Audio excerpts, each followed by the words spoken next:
People of Reddit, what stupid rule at your work/school backfired beautifully? I was working as a medical assistant at a private practice medical clinic. Our clinic manager wouldn't allow the new receptionist to drive to the bank to deposit cash. Made her walk carrying the money bag so that she couldn't drive away with the money. Bizarre. I know. That went on for a few weeks. Then the receptionist was mugged and over $1,000 in cash was stolen. She was allowed to drive after that. Instead of having the risk of one person stealing the cash, who worked for them, and who they had all her personal identifying information, they made the risk anyone out and about who may steal. Basic risk avoidance or reduction logic would have been good to use when they were thinking that one up. Edit, I've never seen so many upvotes before. Very cool. Thanks Reddit. Close bracket. Also, I fixed the typo in identifying as it was killing me. Some people are just really incompetent. I worked for a large bank that rhymes with smells cargo 12 years ago. The things they had me, a 4 feet 7 inch woman with one working arm, doing either alone or with my 70 years old 90 pound manager were nuts. Every day at the same time we would take $50,000 and walk into a busy grocery store, open an ATM, and put the money in. It took about 15 to 20 minutes. The money was in these convenient carrying cases so one person could have gotten at least 4 of them, $10,000 each just by picking them up. What am I going to do? Fight them? Nope, we are trained to give any robber exactly what they want and not push the panic button until they're gone. One time my idiot coworker locked the vault for 2 extra days. All the cash we got in went into sealed clear plastic bags and I took it alone to the other branch. It was tens of thousands of dollars just chillin' in my passenger seat under my coat. It was madness. That's crazy. Around here when ATMs get filled up, it's done by these big security guards. Usually one doing the change and 2 or 3 nearby watching for any suspicious activity. Right.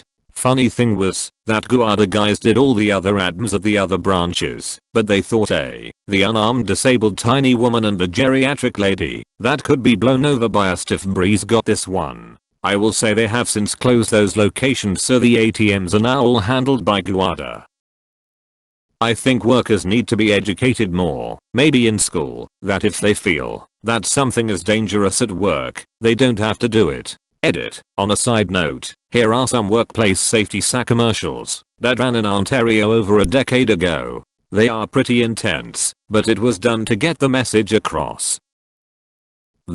My cousin was working as a waitress in a high-end restaurant making very good money. White tablecloths kind of place, where you go home with a couple hundred after a busy Saturday night. Well, one day she tells me she just had a horrific lunch shift. Apparently the sewer line backed up into the kitchen and dining room. Instead of sending everyone home, management forced their kitchen and wait staff into cleaning it up. They weren't given new gear, and she had to clean it up in her nice waitress clothes, crisp white button-down shirt and black pants, with very little protection from the sewage. I had to explain to her that what they did was very illegal. They absolutely needed to pay to have a proper cleanup crew in there with hazmat. Instead they had cheaped out and got their own staff to do it. The kicker is that in Virginia you make $2.16 an hour at the time this happened as a waitress because it's assumed you would get tips. Not only was she asked to clean up waste with no protection, but she made $2 an hour doing it. After all that she still was afraid to report them to the Department of Labor. I happily did. Yeah, I wouldn't have made a peep at that job no matter what. I had risen through the ranks starting at 18 and become the youngest banker they'd ever promoted to the position in my city. I made my sales goals, kept my head down, and made very good money plus had full benefits. I didn't think we would ever get hurt at the ATM. I mean, I guess it's a possibility, but I figured if anyone was going to do it, they'd just grab the cash and go. No reason to fight, since we wouldn't have objected in any way. Working at a bank carries risk of robbery. It has and it always will. We ran through safety drills, had code words and phrases, and knew exactly what we were to do in an emergency. Luckily none of that ever came into play. I started work in the city I went to college and then tried to quit when I moved back to my home city. My mom worked in my home city at the same bank and I wasn't supposed to be able to work there too. The regional manager found out I was quitting and went all the way up her chain to get me approved to work back home. I was at a 9-inch nails convert when she called and told me I was to be at work the following week. I didn't really think I could say no, so I didn't. Worked there 4 more years. I wasn't ever going to ruffle feathers when they bent over backwards for me, unless it was something egregious. Not mine, but an old roommate of mine was a senior developer for a small company. It was an open secret that one of the other senior devs, a guy who had been there since the beginning, would sometimes spend time looking at plastic surgery photos before/after shots, photos of active procedures, etc. He did it enough that people would poke fun at him about it, but he didn't seem embarrassed about it, and it wasn't harming anyone. Well, one day a project manager said something to the CEO about this guy's ongoing plastic surgery obsession, and the CEO flipped. He said that, going forward, no one was allowed to use their work computers to access external websites at all. Anyone who's ever been a developer knows that half the job is googling stuff, so this policy pretty much halted productivity in its tracks. It only lasted a day before the CEO retracted the rule, but let everyone know that their browser history will be monitored going forward. After that, no one really changed their behavior. They just started remotely accessing their home computers to browse instead. Yes, I'm going to outsmart computer programmers about how to use their time on the computers more effectively. I'm very smart. After that, no one really changed their behavior. They just started remotely accessing their home computers to browse instead. This reminds of the 1 year I spent in defense. It had insane policies, to the extent that most software work was done on lab machines off the network, because we couldn't get permission to install anything we needed.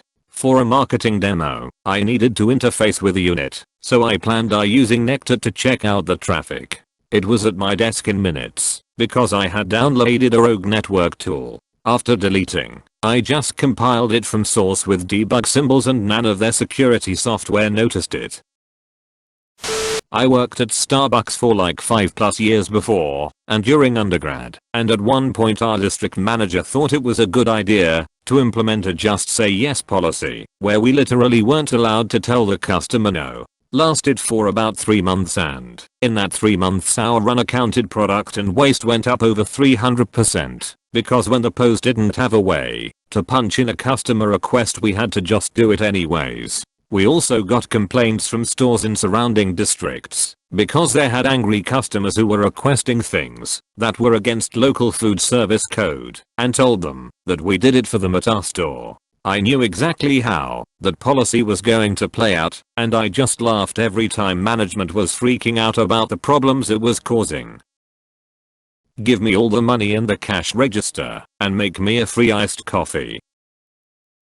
My spouse's workplace realized they didn't have a policy about sending sexual images or jokes as part of their ML acceptable use policy, so they added it. Except they made it a firing offense to send or receive sexual content. I think the intent was to stop people from subscribing to such content. They also said that your access would be immediately revoked until a determination was made. So someone got fired for something else and decided to send their whole management chain a graphically sexual image, then report it using the anonymous tip line. It got the report, concluded they did indeed receive sexual content, and did as required suspended all the involved ML accounts, including the SVPs. The policy has since been reworded.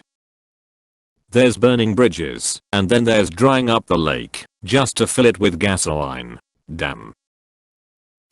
Not a stupid rule, but I think this should apply. I'm in aviation maintenance, and wanted to leave the current company that I worked for 12 years with. During my interview at the new company, I was asked why I was thinking of leaving my current job, being that it was a good and reputable company. I said new management is all about efficiency, and not the one thing aviation maintenance is all about, safety. Interviewer liked my interview, and assured their company doesn't cut any corners in safety vs cost. I get the job. Fast forward 6 months or so, I'm the new guy, so I get the short end, and have to work Christmas Eve. Should be a short day. Boss's plane is coming in from Cabo to drop off chartered passengers. fill up on fuel, and take him and family to their vacation home in Aspen. Plane arrives, and as I'm doing my post-flight walk around, I see a big problem that forces me to ground the plane. Boss is clearly not happy, attempts to force me to make an unapproved repair. I deny to do so, and I'm sent home. Sweet. I didn't quit. It's documented and I get to go home earlier than planned on a holiday. Someone else gets called in to do the Mickey Mouse of a repair. Everyone's happy, plane taxis out with owner and family, full on fuel, and tries to take off. Whoops. Crappy repair failed. Huge component breaks off and goes into the inlet of the jet engine. Grenades that engine. Plane's brakes overheat trying to stop the heavy ass plane with just one engine. Some fuselage is damaged from the engine that gave out, and the plane finally comes to a stop. FAA comes in. Sweet. Who made this repair? Who accepted to take this flight? What company operates this way? So, dummy tech that tried to make the repair gets his license revoked. The boss owns the charter company, so he's fined a huge amount and is put on a probation with continuous FAA audits. And, best of all, the insurance rejected his claim to the engine because it was negligence. This cost him millions. And they couldn't fire me. I got to tell the story over and over and over with a big smile on my face. The bottom floor of my secondary school was a square that had corridor all the way around. After some incident where a kid got knocked over, they implemented a one-way system. Unfortunately, they were very strict on enforcing it. If you accidentally walked past your class, you couldn't just turn around. They seemed very proud of their new rule, until everyone started showing up late for class because they had to do extra laps of the bottom floor. That's ridiculous. My daughter is experiencing this with COVID one-way rules. They're only actually in school once or twice a week between snow and hybrid, so none of them know where the hell they're going, and if they miss, they have to go around again. A place I used to work had a rule that executive level staff needed to be contactable when on leave, so they had a section on the leave form for the address of where you'd be staying and a contact number. Some knuckle shuffler in ours decided it applied to all staff, and the shenanigans began. People would put down the address and phone number of sex shops, sports grounds, medical clinics. I gave the latitude and longitude of the place I was going camping, and the UHF frequency channel my radio would be tuned to. I once had a manager tell us we couldn't hang out with each other outside of work unless we invited everyone. Oh no. Edit. Her name was not Michael Scott. So that's what happened to the kid who never got invited to parties. So you've made it to the end of the video. What a chat. Like and subscribe for more Reddit content. Click the playlist to go further down the rabbit hole, and see you in the next video.